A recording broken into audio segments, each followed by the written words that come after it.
What's up, YouTube? Wrong. I'm back with a quick video, man. I want to talk about this DualSense controller. I'm not going to say that the DualSense controller was gimmicky. I never felt like that, but I wasn't really sold on it in terms of the technology. I was intrigued, but I wasn't sold on it, right? But after hearing what all of these reviewers are saying about the DualSense, man, I'm like legit like sold on the controller, man. Like, Sony has a history of making like innovating or like pushing like boundaries when it comes to like controller technology and stuff like that. So I'm not like, this is like nothing new, but in this case, the DualSense seems like a real game changer, man. It seemed like something that that's gonna really like enhance the experience of a game. I was hearing, I think it was Skill Up. I was actually watching them on YouTube, and they were talking about how they played the PS5, and it was like, they said something like, man, this, it ain't no chump stuff. And he was actually talking about how it can make a real difference in multi-plat games, especially if the developer take advantage of those DualSense features, which I think they will, right? And like I said, I think that's incredible. I think that's incredible. The stuff they're saying about this controller is like no joke, man.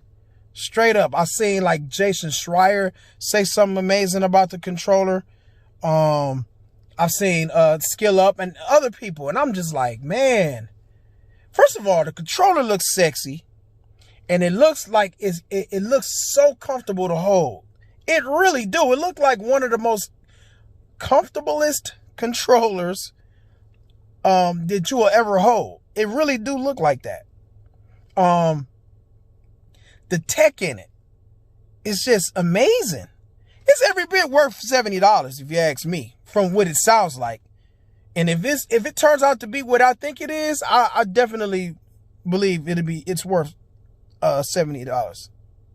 No doubt. No doubt about it in my mind. As a matter of fact, I'm going to pick up my DualSense tomorrow. Even though I'm not getting a PS5, I'm running up to GameStop just to have my DualSense. I want to hold it. I want to hold that bad boy in my hand. I'm telling you, man, I'm excited. And I got to say, man, Sony is no stranger to this kind of technology. They've been doing this stuff since, I'll start at the PS2. I won't even go PS1 with the DualShock, because Nintendo, in my opinion, Nintendo actually started off the whole analog controller function, right? So, but with the DualShock 2, they had the pressure sensitive buttons. I don't know if you remember that, but the harder you press the button, the more whatever it did. Like, for example, if you're playing a driving game and the X button was the gas button, the harder you push the X button, the faster the car will go. I thought that was dope. They had them features implemented, and I want to say Madden and some other games. I can't remember, but I thought that was dope that Sony had that technology in the DualShock 2. And I think they put it in the DualShock 3 as well. But I do know they had the 6-axis where, you move it. And it didn't work 100% good, but I saw the potential in it.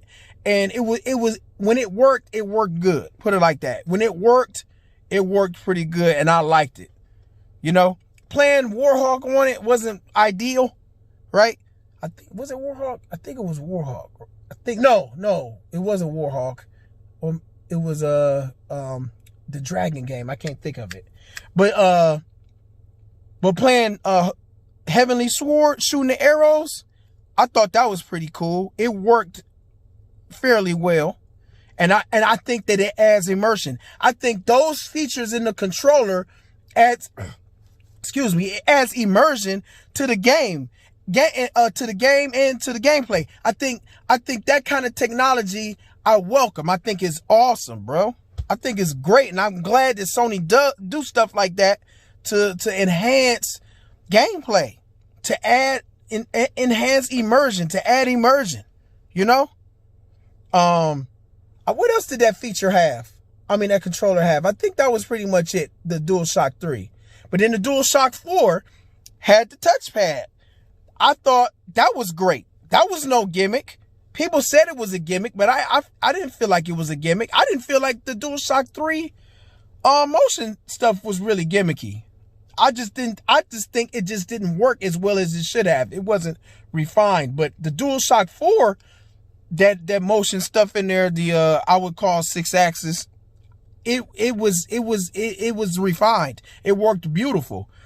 I played they used it heavily in Infamous Second Son, when you had to spray paint the walls and stuff, and it was no problems. It was no like issues syncing or nothing. I was able to easily spray paint walls and stuff like that. So I thought that was great. I thought that was cool. And like I said, it was that cool feature of the DualShock 4.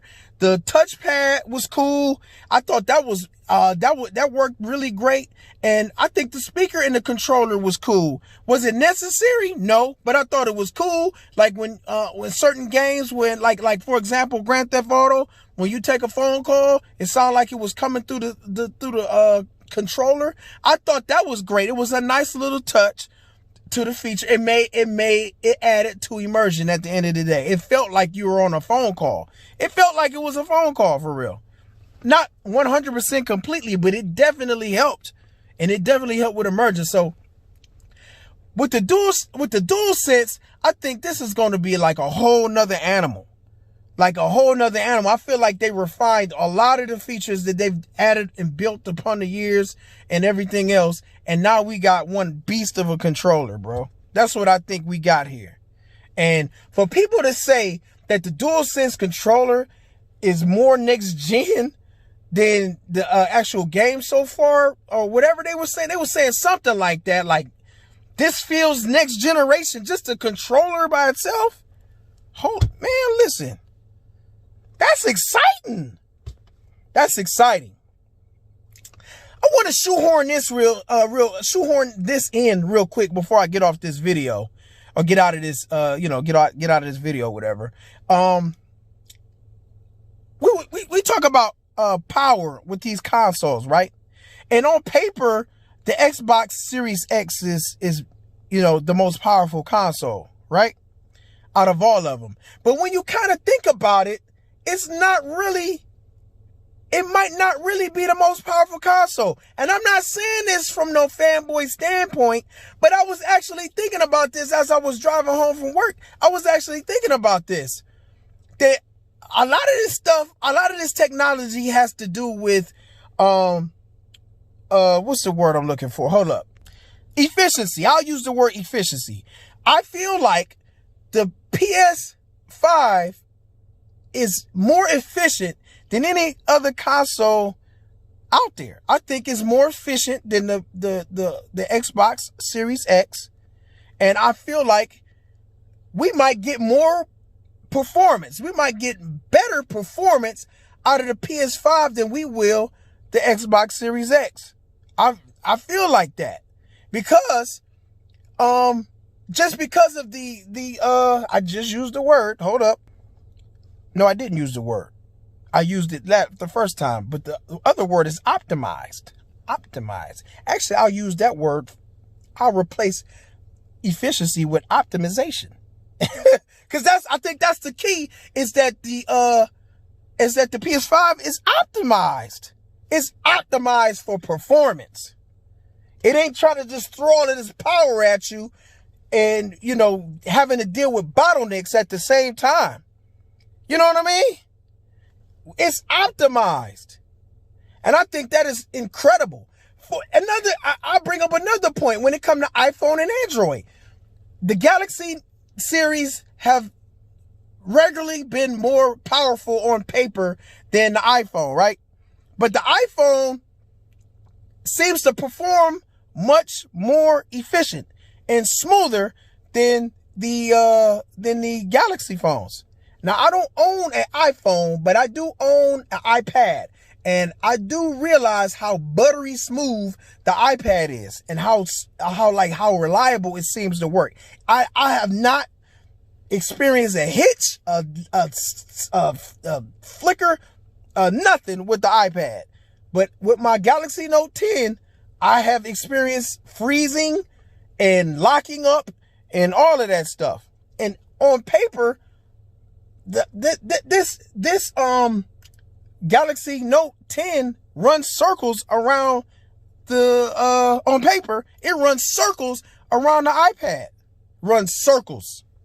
And I got pretty much all the same apps I got on my Galaxy Note 10 plus I have on the iPad. But on paper, the iPad is like way weaker than the Galaxy Note Plus. You know what I mean? The Galaxy Note 10 Plus, excuse me. So yeah, I think when it comes down to technology, optimization is more important than anything else. What good, like this generation, the 8th gen consoles, what good is to have a big beefy GPU and you have a big beefy GPU, but then you have a CPU that bottlenecks the hell out of the damn system. So you know what I mean? So it used GPU resources to make up for what's not there for the CPU. Like, you know what I mean? Like, it's like almost self-defeating. The freaking Xbox Series S has 4 gigs of RAM. 4 teraflops of GPU power versus the Xbox One X that has 6 teraflops of GPU power. So since the Xbox One X has 6 teraflops of GPU power, does it mean it is more powerful than the Xbox Series S? I hope I said all that right, because the Xbox S, X, ES is all confusing. And I hope I just hope so. But do you get what I'm saying? Like, do you get my drift? You know what I mean? So, all this power stuff, it means nothing. But I know why the fanboys do it, because they got nothing else to boast over, because they don't have really much anything. You know, I mean, just the platform itself, you really don't have nothing to look forward to, because even though you got all those acquisitions from Microsoft, they still haven't showed you any games. There is no new games, being, there. So at the point, at this current moment, all they have to boast on is, power. But I mean, honestly, it would be probably smart not to even do that. You know what I mean? But yeah, it's so much to say, but I'm just so excited for next gen. I'm so excited, bro. I can't wait. I can't wait to play these next gen games. I can't wait to hold that controller, fire it up. You know what I mean? Replace my Xbox One X and put the PS5 in its place and put the Xbox One X probably in the closet forever, because I ain't gonna be able to sell it. That's a whole nother story, but you get my drift. I'm excited. Let's go. 13 minutes, going on 14. I said enough. I hope the video was cool, and and I was clear and concise on what I was saying, because I feel like a lot of this stuff is good stuff in terms of, what we got to look forward to and everything else. You know what I mean? But that's all I was going to say. Let me know your thoughts in the comment section, man. Hit the like button for a brother, man. And I appreciate all the subs. Straight up. I appreciate the love and interaction and everything. I'm out of here. Rome, I'm gone.